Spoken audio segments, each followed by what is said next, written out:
से सुनो, तुम घोर पापी हो या पुण्यात्मा हो, पहली बात तुम्हें आज से चिंता छोड़ देनी।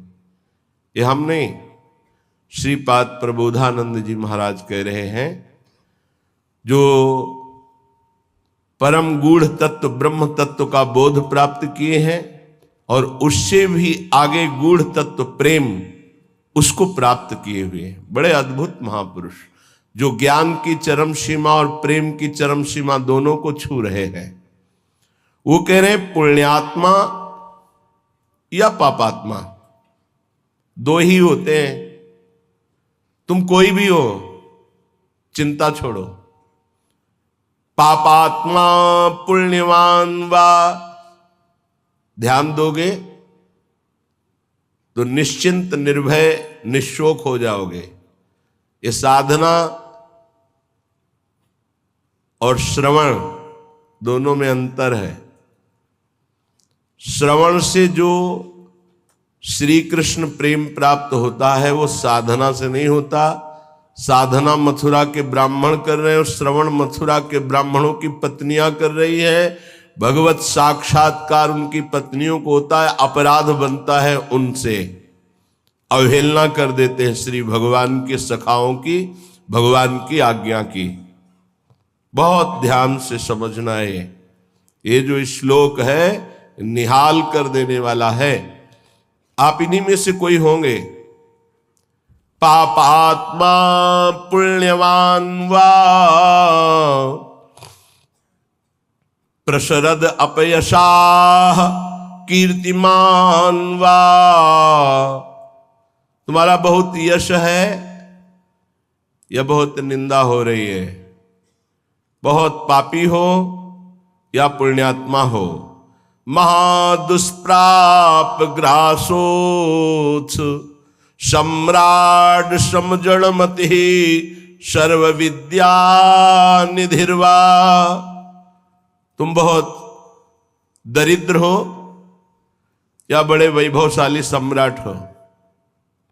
बहुत सुंदर बात कहे। तुम जड़मती मूर्ख हो या बहुत विद्या विशारद विद्वान हो। तुम कोई भी हो, चिंता छोड़ो। यह को पिस्या सखे, हे मित्र तुम कोई भी हो। नो गणे कथम पीक्षस्व वृंदावनम तच्छिंद छिंद स्वपाशान गुरु निगम गिरास्वी मोहैक सिद्धान। आहा, तुम पापी हो पुण्यात्मा हो, तुम दरिद्र हो या बड़े सम्राट हो, कीर्तिमान हो या तुम्हारी निंदा हो रही है, तुम जड़मती हो या बहुत विद्वान शास्त्र विशारद हो। अब चिंता मत करो। तुम्हें यदि वृंदावन धाम आने को मिल गया है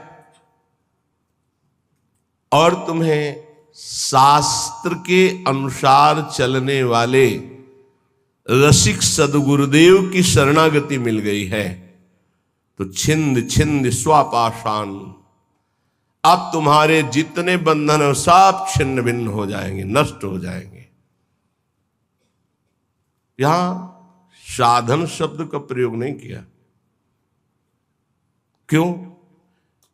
क्योंकि साधन असाधनों को मिटाने के लिए जन्म जन्म रगड़ करनी पड़ती है। भगवान आद्य गुरु शंकराचार्य जी ने कहा है कि 1000 जन्म साधना के बाद मुमुक्षता प्रकट होती है।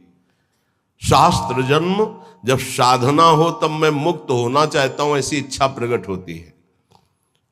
और भगवत प्रेमी महात्मा का एक क्षण का संग तात स्वर्ग अपवर्ग सुख धरी तुला एक अंग तूलनताय सकल मिल जो सुख लव सत्संग। अगर रसिक संत का संग मिल जाए तो मुमुक्षता नहीं, मोक्ष सुख भी एक पलड़े में रखा जाए, एक पलड़े में सत्संग का सुख, तो बोले मोक्ष हल्का हो जाता है। क्योंकि सत्संग से सीधे प्रेम की प्राप्ति होती है, आत्मरति प्रभुरति। रसिक महापुरुष का हृदय हर समय आनंद की उफान में रहता है। जब आनंद की कमी होती तो दूसरों से सुख लेने की वासना जागृत होती है। जब आनंद की उफान होती तो दूसरों को सुख देने की भावना जागृत होती, जिसे तत्सुख भाव कहते हैं। ये रसिकों में सिद्ध है। ये तत्सुख भाव, सुख देवे को चाव चित, सबसो हित निष्काम, या सुधर्म हरिवंश को नाम गिरा विश्राम। जो निरंतर नाम और वाणी में रत हैं, ऐसे रसिकों के हृदय में करुणा आनंद की उफान आती रहती है। तो कोई चाहे जितना पतित हो या पुण्यात्मा हो, दरिद्र हो या महाराजा हो, विद्वान हो या मूर्ख हो, सबको परम प्रेम प्रदान करने की सामर्थ्य रसिक सदगुरुदेव के चरणों में है। तो जो अपने मोह का छेदन कराना चाहता है, वो गुरुदेव के चरणों का आश्रय लेकर उनकी आज्ञा के अनुसार चले। गुरुदेव कैसे? बोले गुरु निगम गिरास, जो शास्त्र मर्यादा से सिद्ध हुए हैं। मनमानी आचरण करने वाला, शास्त्र विरुद्ध आचरण करने वाला साधक नहीं होता, फिर सिद्ध कैसे हो सकता है? सिद्धों में कुछ दिव्यताएं होती हैं जो समझ के परे होती हैं। वो हमारी मानुषिक बुद्धि नहीं है। वो दैवी संपदा का सिद्ध महापुरुष, उसकी कुछ ऐसी